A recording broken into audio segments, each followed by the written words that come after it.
Jenis-jenis CE28 di pasaran Malaysia, guys. Okay guys, hari ni Wan Cina nak cerita sikit pasal jenis-jenis CE28 yang ada di pasaran Malaysia sebab banyak orang tanya ada tak CE28 tetapi tak tahu model mana satu. Okay, nanti kita tunjuk ni, dia nak itu, nak tunjuk itu, dia nak ini pula. Okay, so kita cakap yang pertama dulu iaitu CE28N. Okay, ini adalah CE28M buatan Jepun 16 inci. Okay, kenapa dia panggil CE28N? Okay, yang N tu dia bagi kita tahu ialah CE28N ini dia banyak spek agresif, okey, yang sangat ke dalam, offset memang sangat kecil dan juga bibir yang sangat tebal, okey. Untuk CE28 lain memang tak dapat, untuk CE28N saja dapat, tetapi ini 16 inci kita tak nampak pula perbezaan dia besar sangat. Okey.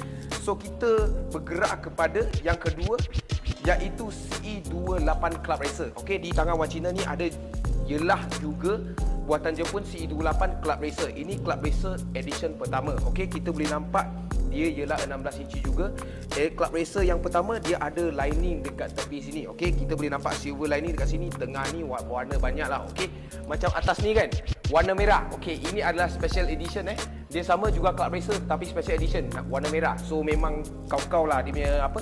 Dia punya warna dengan dia punya design juga. Okey. So kita bergerak kepada yang ketiga pula, CE28SL. Okey, ini CE28SL yang 18 inci. Nampak dia lagi banyak spoke sebab CE28 dia ada yang 10 spoke, dia ada juga yang 8 spoke. Okey. So ini adalah CE28SL yang 10 spoke. Kita boleh nampak CE28SL dia sama macam CE37SL. Tengah ni warna chrome, tepi sini pun dia warna chrome. Okey.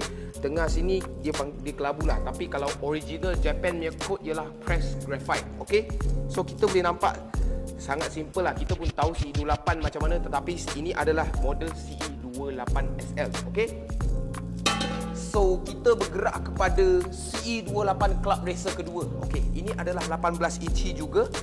Ini adalah CE28 Club Racer kedua Black Edition. Okey, berbanding dengan Club Racer yang pertama dia lain sikit. Kita cuma belum tambah stiker. Kalau dah tambah stiker, sini ada 2 stiker merah dengan sini juga ada stiker merah. So total ada 3 stiker merah atas frame ini. Memang dia nampak lagi baru, nampak lagi menarik perhatian. Okey. So ini sama juga 10 spoke, itu yang 8 spoke. 8 spoke ada juga Club Racer kedua Black Edition yang macam tu lah, yang nanti stiker 2 sini dengan satu lagi dekat sini. Okey.